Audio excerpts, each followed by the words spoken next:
KD group study में आपका बहुत बहुत स्वागत है। आज के इस वीडियो हम लोग सेट से रिलेटेड और क्वेश्चंस देखेंगे, तो चलिए शुरू करते हैं। तो आज का हमारा पहला क्वेश्चन है, या यूं कह ले पीछे अगर सीरीज से चले तो पांचवा क्वेश्चन है, निम्नलिखित कथनों में कौन सा कथन सत्य है। अब आपको वही काम करना है, बताना है कि सत्य है कि असत्य है, और असत्य है तो क्यों असत्य है ये भी बताएंगे हम लोग, सत्य है तो क्यों सत्य है ये भी बताएंगे। तो पहला हमारा है, मैं थोड़ा इधर से लिखता हूं, पहला है हमारा x बिलोंग्स टू ए और x बिलोंग्स टू बी, तब x बिलोंग्स टू ए और क्या है, a सबसेट है b का, थोड़ा सा गड़बड़ हो गया था, तब x बिलोंग्स टू b। मतलब समझिए, अगर x a का एलिमेंट है और a सबसेट है b का, तब x b का एलिमेंट होगा, बिल्कुल होगा, क्योंकि इसकी परिभाषा से हम जानते हैं कि अगर a सबसेट है b का तो a के सारे एलिमेंट b में होंगे। अगर आपको इसको प्रूफ करना हो तो आप प्रूफ भी कर सकते हैं। माना x कोई एलिमेंट a में है, तब वही एलिमेंट, या ऐसे कहें, this thing implies that x element है b का। यहाँ आप रीजन दे दीजिए, चूंकि a सबसेट है b का, क्योंकि a के सारे एलिमेंट किसमें होते हैं, सबसेट का मतलब b हो, तो ये कथन आपका कैसा है, सत्य कथन है। कैसा कथन है, सत्य कथन है। सेकंड नंबर, अगर a सबसेट है b का, प्रॉपर सबसेट है b का, और b प्रॉपर सबसेट है c का, तब a सबसेट प्रॉपर सबसेट होगा c का। मतलब समझिए, अगर a के सारे एलिमेंट b में और b में कम से कम एक ऐसा एलिमेंट है जो a में नहीं है, तो हम कह सकते हैं कि, आपको एक एग्जांपल के थ्रू समझाते हैं, फिर प्रूफ भी करा देंगे, कि अगर एक a सेट है a, उसमें एलिमेंट है 1 2 3, ठीक है, और एक सेट है b, उसमें एलिमेंट है 1 2 3 और 4, और एक सेट हम ले लेते हैं c, उसमें एलिमेंट है, कंडीशन ध्यान रखिएगा, 1 2 3 4 और 5। तो आप क्या कहेंगे कि अगर a सबसेट है, प्रॉपर सबसेट है b का, तो a प्रॉपर सबसेट है b का, और b प्रॉपर सबसेट है c का। b के सारे एलिमेंट किसमें है, c में है, तब क्या a के सारे एलिमेंट c में नहीं है, तो a के सारे एलिमेंट c में है, a भी प्रॉपर सबसेट होगा c का। इस बात का हम लोग प्रूफ करेंगे, क्योंकि जो हमेशा सत्य होता है उसका प्रूफ किया जाता है। तो चलिए देखते हैं, थोड़ा सा प्रूफ भी देखते हैं हम लोग। माना x कोई एलिमेंट है जो a में है, तो दिस थिंग इम्प्लाइज दैट कि x जो है एलिमेंट वो b में भी होगा। क्यों? क्योंकि a प्रॉपर सबसेट है b का। अब अगर x कोई एलिमेंट b में है, तो वही x एलिमेंट c में होगा, क्योंकि b प्रॉपर सबसेट है c का। ठीक है, अब बताइए आप, x a में भी पहुंच गया, x c में पहुंच, तो this thing implies that x belongs to a, और this thing implies that x belongs to c। तो यहां से हम लोग कह सकते हैं, कि a प्रॉपर सबसेट है c का, इसलिए दिया गया कथन सत्य है। कथन जो है हमारा वो सत्य है। ठीक है, कोई दिक्कत आई होप नहीं होगी। अब आइए नेक्स्ट देखते हैं।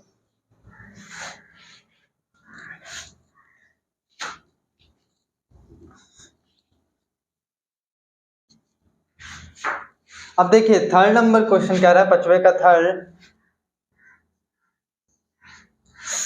कि अगर a प्रॉपर सबसेट नहीं है b का, और जो आपका b है वो प्रॉपर सबसेट नहीं है c का, तब वो प्रॉपर सबसेट नहीं होगा c का। ये कथन असत्य है। असत्य है, हम आपको एक एग्जांपल के थ्रू समझाएंगे। ठीक है, क्योंकि जो असत्य होता है उसका एक एग्जांपल दिया जाता है कि हाँ असत्य है। एग्जांपल देखिए, मान लेते हैं एक सेट आप ले लीजिए 1 2 3 4, ठीक है।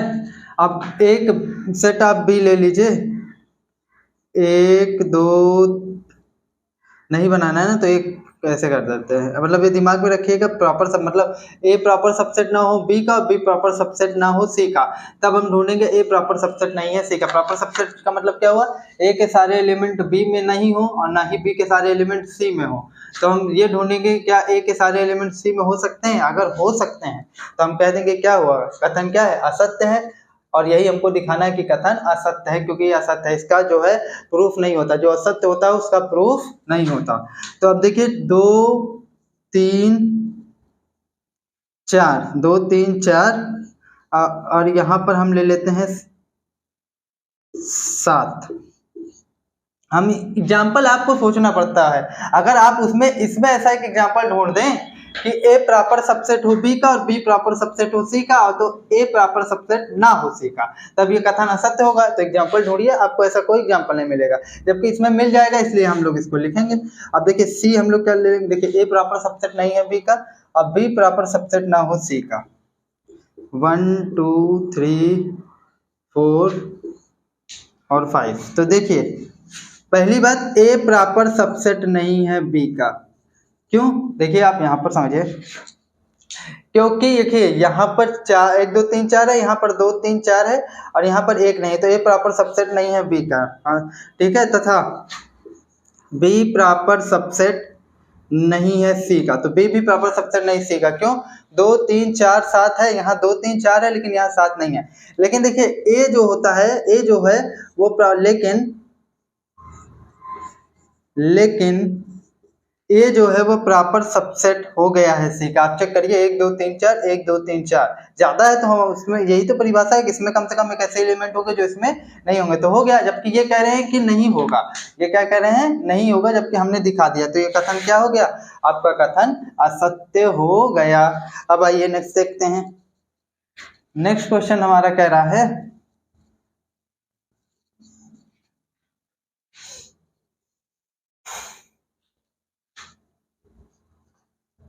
x बिलोंग कर रहा है ए से और ए प्रॉपर सबसेट नहीं है बी का, ठीक है, ए प्रॉपर सबसेट नहीं बी का, तब x बी में होगा,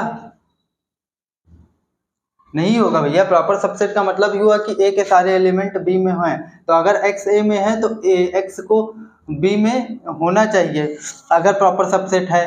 तो अगर प्रॉपर सबसेट नहीं तो x कभी बी में कंटेन हो ही नहीं सकता, क्योंकि प्रॉपर सबसेट हुआ तो एक ये परिभाषा है कि ए के सारे एलिमेंट बी में पहुंच जाएंगे। तो अब देखिए यहाँ एक एग्जाम्पल फिर देंगे हम, ए ले लेते हैं 1 2 3 और 1 2 ही ले लेते हैं, तो बी ले लेते हैं 1 4 5। अब यहाँ एक एलिमेंट ले लेते हैं x इज इक्वल टू 2, यहाँ नीचे ले लेते हैं x इज इक्वल टू 2, ए में बिलोंग कर रहा है, ए में है, लेकिन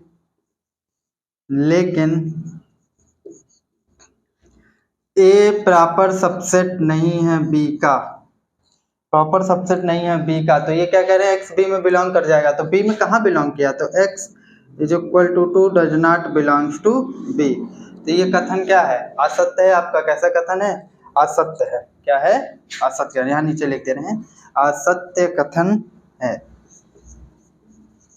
अब आइए नेक्स्ट देखते हैं। नेक्स्ट कथन कह रहा है आपसे कि यदि ए प्रॉपर सबसेट है बी का और x बी में नहीं है तो ए में भी नहीं होगा। सही बात है भाई, अगर ए प्रॉपर सबसेट है बी का तथा x बी में नहीं है तो ये इम्प्लाई कर जाएगा x ए में भी नहीं होगा, क्योंकि अगर a प्रॉपर सबसेट है b का तो a के सारे एलिमेंट b में मौजूद हैं।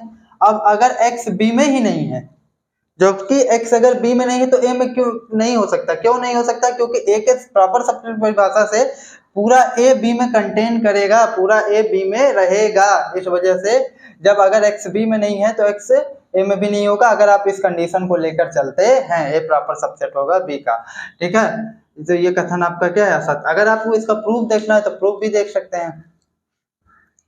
देखिए माना x कोई एलिमेंट है जो A में नहीं है, प्रूफ इसका क्या होगा? वैसे आप सीधे लिख सकते हैं, इसका प्रूफ आप ऐसे भी दे सकते हैं। प्रूफ इसका करने चलेंगे तो वही लाइन दोबारा लिखा जाएगी। उचित उपसमुच्चय की परिभाषा से, उचित उपसमुच्चय की परिभाषा से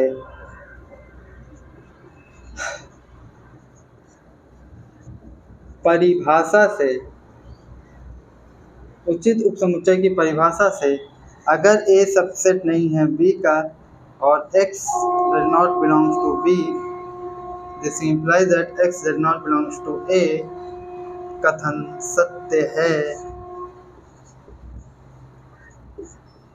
कोई दिक्कत? आई होप दिक्कत नहीं होगी। अब आगे देखते हैं। गर्मी बहुत पड़ रही है, इतना गर्मी में पंखा बंद करके आपके लिए वीडियो बनाना एक चैलेंज जिससे कम नहीं होता है। नेक्स्ट देखते हैं क्या कह रहा है। समुच्चय इसमें और इसमें अंतर बताइए। बहुत इजी क्वेश्चन है, ध्यान दीजिएगा। 6 नंबर, ये क्या है आपका 0 है और ये है आपका, देखिए पहला नंबर इसमें, इसकी बात कर लेते हैं। ये आपका क्या है, एकल समुच्चय है, एकल समुच्चय है। दूसरा मार्कर ले लूं, 1 मिनट।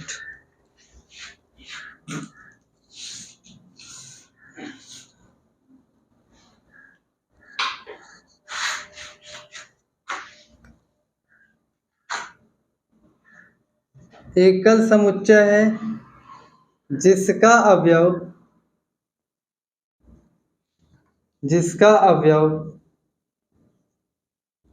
0 है। अब इसकी क्या बात करेंगे, ये भी आपका एकल समुच्चय है, यह भी एकल समुच्चय है,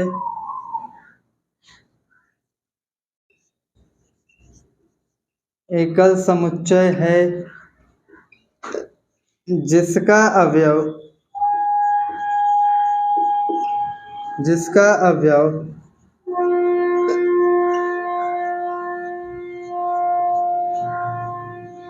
है। अच्छा एक चीज और देखिए, ये समुच्चय तो है लेकिन ये एक समुच्चय का समुच्चय है, तो हम ये भी लिख सकते हैं यह समुच्चयों का समुच्चय है।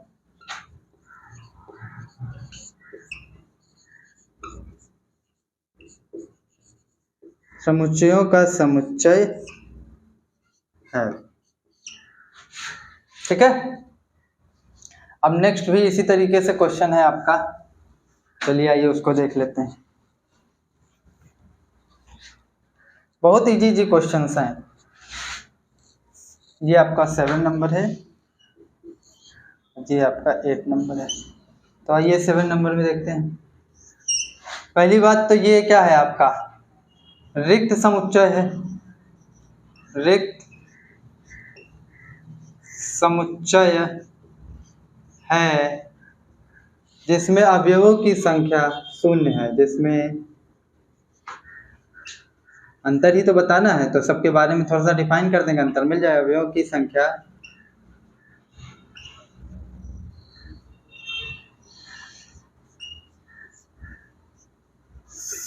0 है। नेक्स्ट ये क्या है आपका, ये रिक्त समुच्चय, जबकि ये आपका क्या है, एकल समुच्चय है।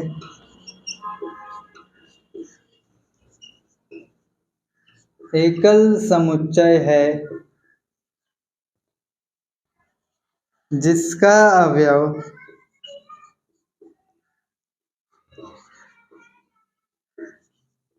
फाई है। मतलब देखिए फाई तो खुद में एक सेट है और इसका ही एक सेट बनाया गया, तो यह समुच्चयों का समुच्चय भी है, यह समुच्चयों का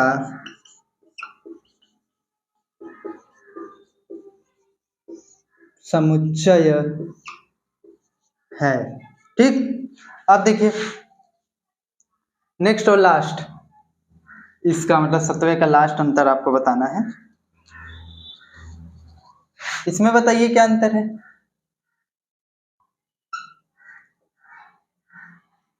इसमें देखिए मैं आपको समझा दे रहा हूँ, आप स्वयं लिख लीजिएगा इसको। ये भी आपका क्या है, एकल समुच्चय है जिसका अवयव क्या है, मझले ब्रैकेट में 5, और ये भी क्या है, समुच्चयों का समुच्चय है। ठीक है, अब नेक्स्ट और लास्ट एक क्वेश्चन हम लोग देखेंगे।